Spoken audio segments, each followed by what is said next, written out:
अस्सलाम वालेकुम नाज़रीन, मेरा नाम जहाज़िब जमशेद है। एक बार फिर आप सबकी खिदमत में हाज़िर हूँ। तो आज हमारा वीडियो का टॉपिक कुछ ज़ीनिया से मुताल्लिक़ है। आप लोग देख सकते हैं यहाँ पे डिफरेंट स्पीशीज़ के ज़ीनिया मौजूद हैं जो कि गर्मी में सर्वाइव करते हैं, गर्मी में चलते हैं प्लांट्स। आप लोग देख सकते हैं इनकी ब्यूटी,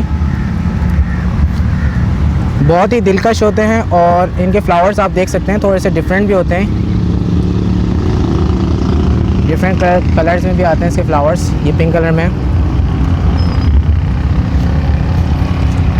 और ये है थोड़ा येलो में।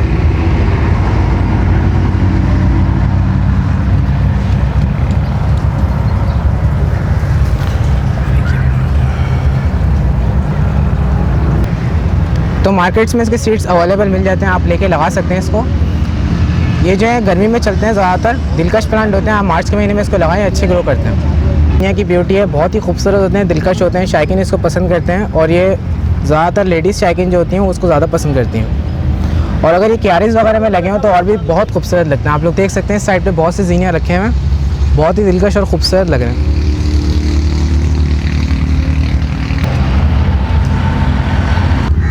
तो जैसा कि आप लोगों ने देखा नाज़रीन, ये ज़ीनिया प्लांट्स हैं, बहुत ही दिलकश होते हैं, खूबसूरत होते हैं। और जब आप इसके सीड लगाएं मार्च के महीने में तो आप DAP भी इसके साथ इस्तेमाल करिएगा, फर्टिलाइज़र।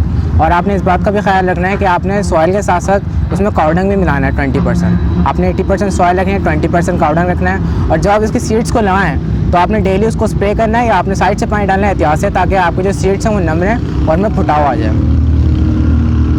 तो नाज़रीन, जब आपके बीज जो है फुटाव पे आ जाए, पनीरी बन जाए, तो आप उसको अलग करें इस तरीके से जैसे यहाँ पे लगे हुए हैं। अलग करने के बाद आपने इसमें DAP और NPK का फर्टिलाइज़र का भी ख्याल रखना है।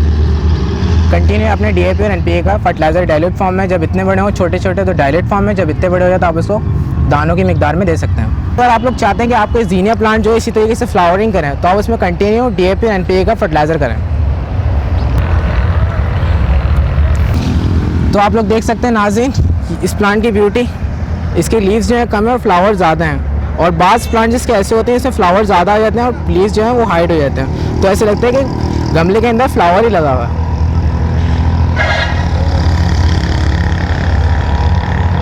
अगर आप चाहते हैं कि आपके ज़ीनिया प्लांट में ज़्यादा से ज़्यादा फ्लावर हो तो आप NPK और DAP का बाकायदगी से इस्तेमाल रखें, मंथ के हिसाब से, 15 दिन के हिसाब से आप उनको दाने की मिकदार में, या अगर आपका प्लांट छोटा हो तो आप उसको डाइल्यूट फॉर्म में दें।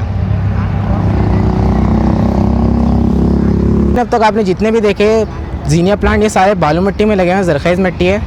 आप इस बात का ख्याल रखिएगा कि कंपोस्ट को बिल्कुल भी इस्तेमाल नहीं करिएगा, जैसे पिटमॉस या कोकोपिट वगैरह इस टाइप की चीज़ आप बिल्कुल इस्तेमाल ना करें। कुदरती नेचुरल मिट्टी में लगे हैं, बालू मिट्टी में, और इनमें 20% मिकदार में इसमें काउडंग मौजूद है।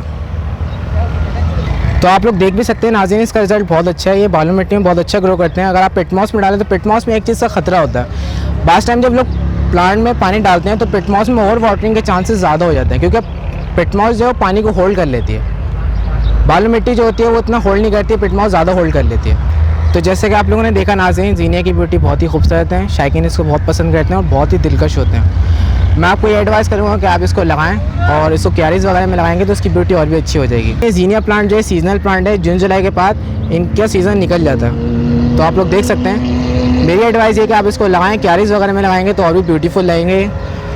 उम्मीद है नाज़रीन आज का प्रोग्राम आपको पसंद आया होगा। मुझे मेरी टीम को इजाज़त दीजिए। अल्लाह हाफ़िज़।